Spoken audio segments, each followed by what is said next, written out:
So let me ask you a question this morning. If someone were to ask you, or if I were to ask you, what is the most significant moment of your life? How would you answer that? Now, thank you all for answering that. I mean, see how deafening it was. But think about that. I mean, we might think about, well, it was the day I was born, because when I was born, life began. Some might say it was the day I was born. Some might say it was the day I started walking as a child. And from that moment on, you were a walker, and your mom and dad's life was never the same after that. You might say when you spoke your first words, and after that you were a talker, and a lot of us haven't stopped since then. We might say that the greatest event of our life was maybe a time in school where we learned something new that just forever changed our life. We might say that the greatest time in our life was that first date we went on. We might say the greatest time of our life. Somebody laughed at that? What was that? The greatest time of our life might also be our first kiss. Remember your first kiss? Maybe that might be something that happened with that.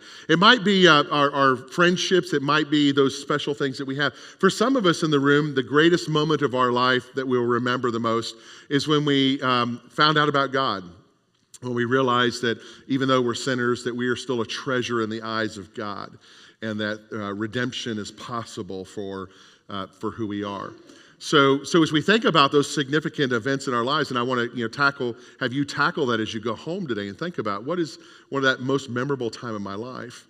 Well, when we get to the story of Jesus in the garden where Pastor Pam left us last week, and we realize that the disciples probably would not say that night in the garden was the most memorable night in their lives. In fact, that's the night that we saw betrayal. That's the night that we saw abandonment. That's the night that we saw all the things that were negative about that. So I don't think that any of the disciples would claim that was the most significant moment of their life, was the night that Jesus was betrayed, arrested, and hauled off onto a mock court. So when we think about these things and we realize what comes with that, others might even say that Jesus' going to the cross was a failure. And they might say that, he should have never done that, because then he could not have realized the significance of overthrowing Rome that so many of the zealots and even Judas and others were trying to prompt him to do. But the fact that Jesus, didn't die the way of going into battle but went to the cross, some might say it's a failure. So it depends upon how you look at it. And it depends upon where you take it from there. Let's go to Matthew's gospel this morning. And let's look at a snapshot of this event that happened in the garden. I'm going to be reading from Matthew 26, verses 47 to 50. Here's what Matthew writes. While he was speaking, this is while Jesus was speaking. So Jesus is gathered at this place. We've got to remember that this garden was a place well known by the disciples. It was a place that they all knew about. It was a place that Judas certainly knew where it was. So that's how he was able to lead these individuals there.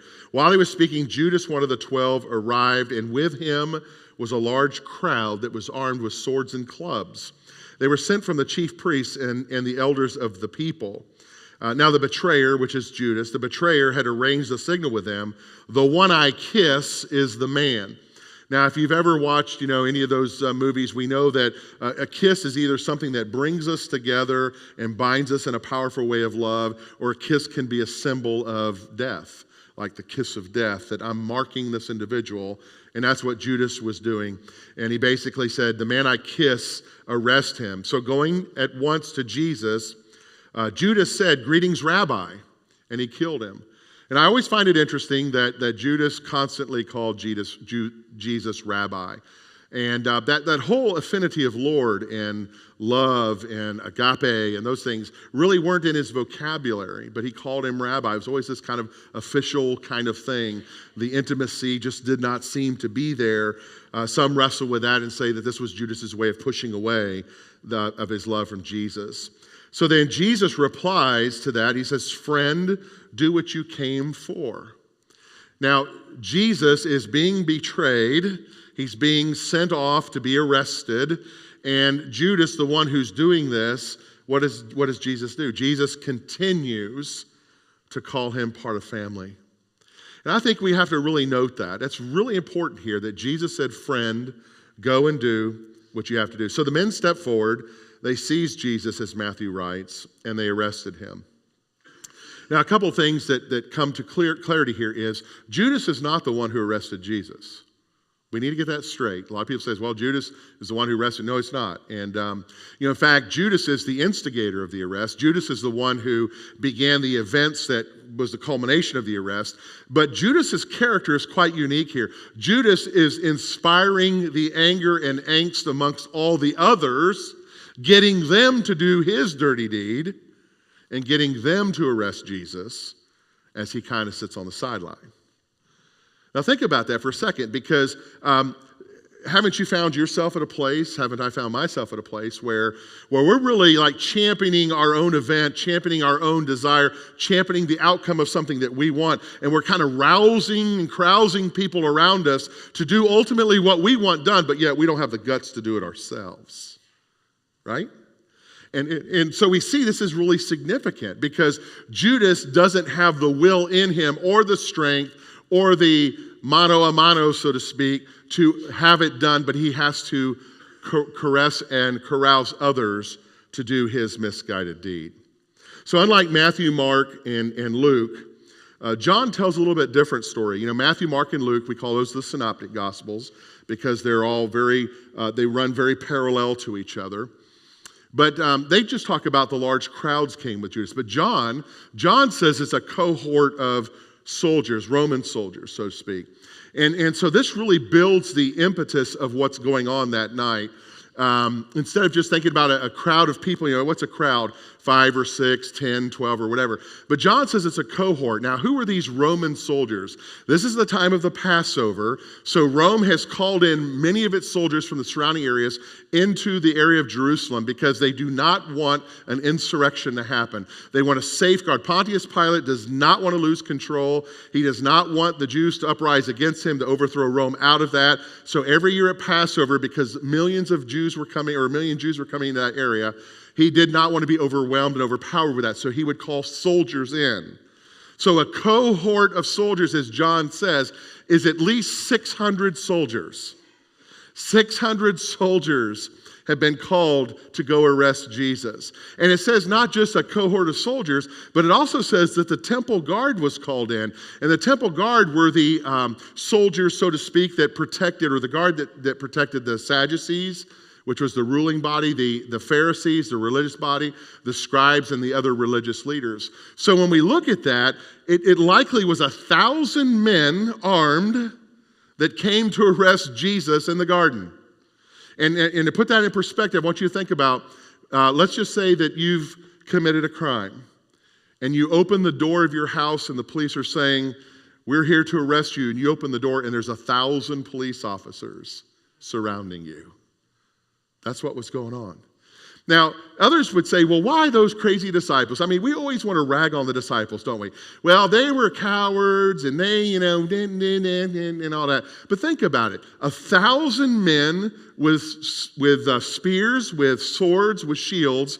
And back then what they did was, to make it even sound even more larger than it really was they would bang their swords on their shields. Bang, bang, bang, as they're walking through the darkness. And others are carrying these torches. So this small group of men is not only hearing the thrust of all of these 1,000 soldiers coming, marching in, but they're seeing this garden area illuminated by all of these lights that are coming. No wonder they were afraid.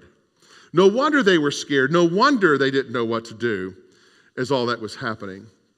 But John transitions us kind of away from the Jesus who is pondering and wondering, should I go to the cross? Wow, this is going to really hurt. But I know I need to do it. And why have you forsaken me? What am I going to do, God? Should I, shouldn't I? John's gospel portrays something totally different.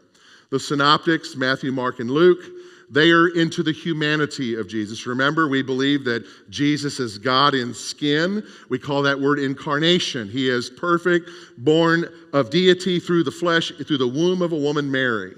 Okay, so God in skin walking on earth. John, his gospel, he's defining what's called Christology. He's defining the nature of Jesus the Christ. So therefore, John writes with even greater authority, saying, God is in control of this. God is fully aware of the arrest. God knows what's going to happen next. And Jesus literally stands in front of the crowd of 1,000 soldiers, and he begins to not even second guess what he's doing, and he challenges them. Why are you here? We're looking for Jesus of Nazareth. I am he. Why are you here? We're here for Jesus of Nazareth. We're going to arrest him. I am he. Take me. Leave these men alone. Do you see the difference in the dialogue that's happening? And so something great is going on here. And we see the significance that God is firmly in control of this whole situation of this journey to the cross and the things that we see. In this whole dialogue of what's going on, Peter, the apostle Peter, gets very impulsive and compulsive, okay? And Peter is the one that in most instances was never officially elected the lead apostle, but Peter is the one that usually is the one that speaks up or acts on behalf of the others, and we kind of see that he's the leader. And John records that Peter pulls out his sword, which is probably more of a dagger, and he swipes off the ear of the priest slave Malchus. The other gospel writers just say that a disciple did that. Now, why does John want us to know it's Peter? Are you ever impulsive? Do you ever act out on your own without thinking first? You know, when you think about Peter and to know it's Peter, that's the connection. That's you and me. And Jesus rails that, and he basically condemns what Peter's doing. And he says to Peter, put that sword, put that knife, put that weapon back in its sheath. And he scolds him because he says to Peter that the culmination of the kingdom's purpose is not going to be something that's going to be done using a weapon that man has made. And he says that you will not stop what God has planned for the redemption and salvation of the world because of your compulsiveness trying to take out a sword and making a human battle happen here. He even goes far enough to say, Peter, don't you know I could call down 70,000 angels who would defend me? But I'm not going to do it. Jesus is making sure that we understand what that road to the cross is really about. See, so often we get into these contests, and you know what kind of contests I'm saying. I'm not going to use the word, but contests. And we start railing against people of different religions, like our Jewish brothers and sisters, and we start blaming them for killing Jesus. We start blaming this, blaming that. And what we find out is, yeah, Rome sent the army. Yeah, Rome was the one that legally had the authority to offer the execution of Jesus. But what we need to find out, though, is what was God doing about it?